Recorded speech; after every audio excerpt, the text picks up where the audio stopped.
Shoulder joint जो है ball and socket joint है, और ये स्कैपुला और ह्यूमरस के दरमियान होता है। और शोल्डर जॉइंट जो है उसमें जो है वो 4 जॉइंट्स होते हैं, स्टर्नोक्लेविकुलर, एक्रोमियोक्लेविकुलर, ग्लिनोह्यूमरल और स्कैपुलोथोरैसिक। और ये मेजर जॉइंट है शोल्डर जॉइंट जो होता है, जो अपर लिम्ब को ना ट्रंक के साथ अटैच करता है।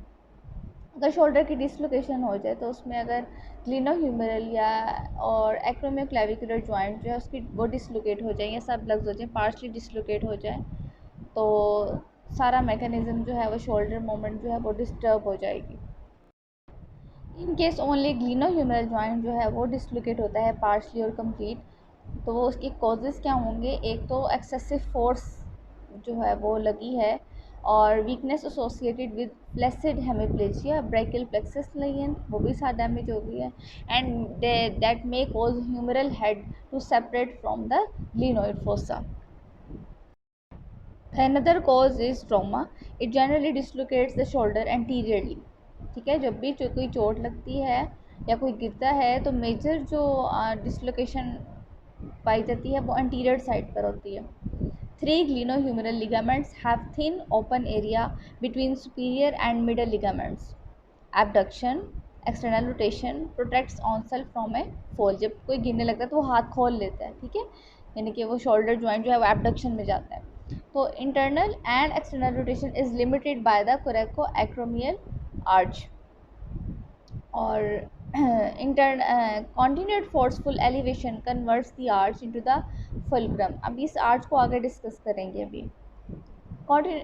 As the humeral head pushes forward, ligaments are sprained, ruptured, and supraspinatus and subscapularis tendons and musculocutaneous nerves are jeopardise. ठीक है, क्योंकि ह्यूमरल हेड गिरते हुए ह्यूमरल हेड जो है वो आगे की तरफ जाएगा, उसके लिगामेंट्स जो हैं वो स्प्रेन हो सकते हैं, रप्चर हो सकते हैं, और ये सारे जो सुप्रास्पाइनेटस सबस्कैपुलरिस टेंडन्स जो है मस्कुलोक्यूटेनियस नर्व जो हैं, अब ये रिस्क पे हैं, डेंजर पे हैं कि ये भी डैमेज हो सकती हैं उस दौरान। और अगर नर्व डैमेज हो जाएगी तो फिर नर्व भी इन्वॉल्व हो जाए तो फिर जो है वो डिस्टल तक जाता है, प्रॉक्सिमल से डिस्टल तक जो है वो फंक्शंस लॉस हो सकते हैं। ये पिक्चर है जिसमें दिखाया है ग्लिनोइड फोसा और head of the humerus. Okay, another is flaccidity. Inferior subluxation causes क्या होते हैं? सेरिब्रोवैस्कुलर एक्सीडेंट की वजह से, या फिर पेरिफेरल कोई न्यूरोमस्कुलर डिसऑर्डर हो, या फिर सेरिब्रोवैस्कुलर एक्सीडेंट हो, कोई स्ट्रोक हो, उसकी भी उसकी रीजन हो सकती हैं। Several factors predispose towards downward slippage of the humerus. Humerus lies slightly below the coracoacromial arch. Weight of the arm and weight of any burden the individual carries pull the arm downward. These forces are opposed by locking mechanism dependent upon the slope of the glenoid fossa. अब जो है वो glenoid fossa पे जो है वो एक arch type बनाता है, जो कि जो फोर्सेस जो ऑपोजिट जो फोर्सेस आ रही हैं उसकी तरफ उसको कंट्रोल रखता है, ताकि जो बर्डन पड़ रहा है बाजू पे शोल्डर पे उसको अपोज कर सके। Acromioclavicular joint bones acromion and acromial end of the clavicle शामिल है। मूवमेंट ये करवाता है rotation of the scapula on the clavicle. अब ये दोनों की बताया कि एक्रोमियोक्लेविकुलर जॉइंट का क्या फंक्शन है, कोरेको एक्रोमियल का क्या है। एक्रोमियोक्लेविकुलर जो है उसमें कौन कौन सी बोन्स शामिल हैं? Acromial end of the clavicle, और ये करवाता है जो स्कैपुला है उसकी रोटेशन करवाता है क्लेविकल पे। और कोरेको एक्रोमियल आर्च क्या है? ये कौन कौन सी इसमें शामिल चीज़ें हैं? इसमें लिगामेंट शामिल है, और कोरोनॉइड प्रोसेस और एक्रोमियन भी शामिल है, और that prevents the shoulder joint from the superior dislocation. In anatomic position, superior restraints provide sufficient horizontal tensile resistance to oppose lateral motion. Without lateral motion, humeral head can't descend on its slanted course. यानी कि जो उसकी shape है ना वो ऐसी है जैसे स्लोप नहीं होती, स्लोप लाइक ऑब्लिक शेप है उसकी। एनाटॉमिक पोजीशन बता रहा है उसकी कि superior restraints provide sufficient horizontal tensile resistance, ठीक है, टू अपोज लेटरल मोशन। और ये एक अच्छी बात है, यानी कि जो उसको सपोर्ट करती है। तो उसकी जो क्योंकि इसकी वजह से अगर ऐसा नहीं होगा तो ह्यूमरल हेड कभी भी मूवमेंट ना कर पाता अगर उसकी शेप ऑब्लिक ना होती तो. If the arm is abducted passively, then subluxation is possible. Why? Because horizontally located ligament and muscles are slack and requisite resistance is lost.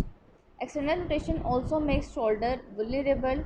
When the humerus is rotated externally, the fibrous glenoid labrum offers no anterior resistance. अगर arm जो है वो flail है कुछ भी और उसको abducted position में लेके जा रहे हैं पैसिवली किसी और चीज़ से मदद से, ठीक है, आर्म एबडक्शन में चली गई, तो अब क्या होगा,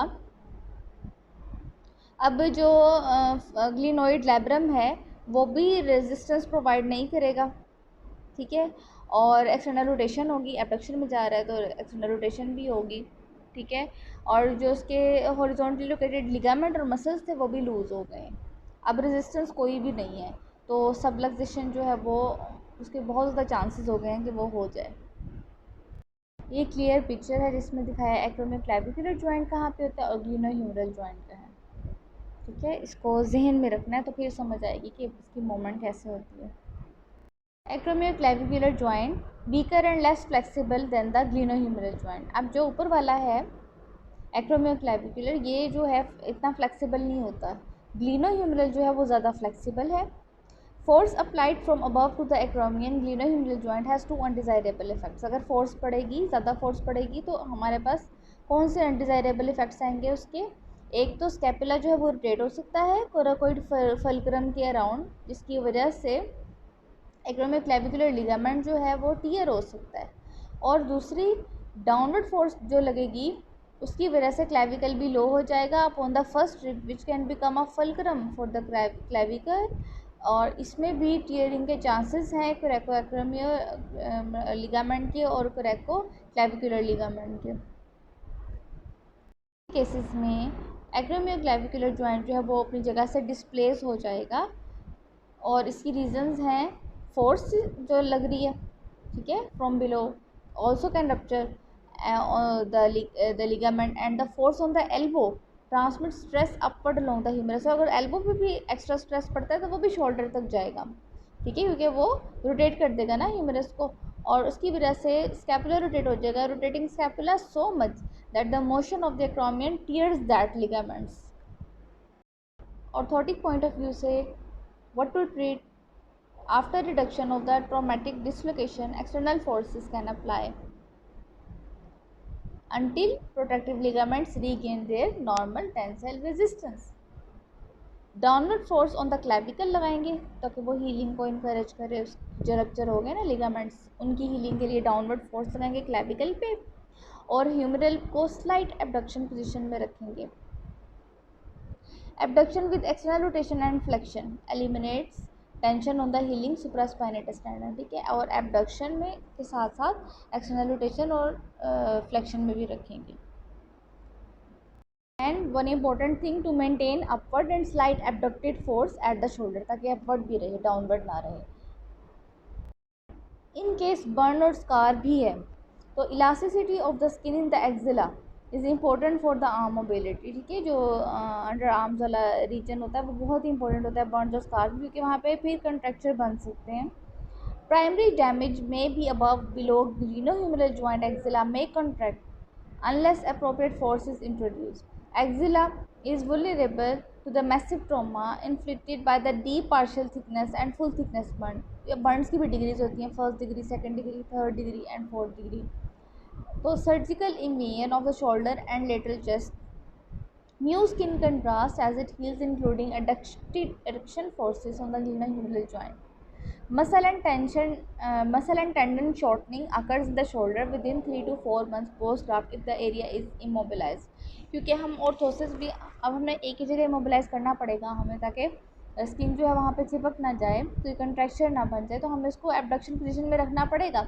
लेकिन 3 to 4 मंथ से ज़्यादा हम नहीं रख सकते, मसल इमोबिलाइज नहीं कर सकते, क्योंकि फिर क्या होगा, मसल और टेंडन शॉर्ट हो जाएंगे, फिर कंट्रैक्चर उस पोजीशन में भी बनने के चांसेस हो सकते हैं.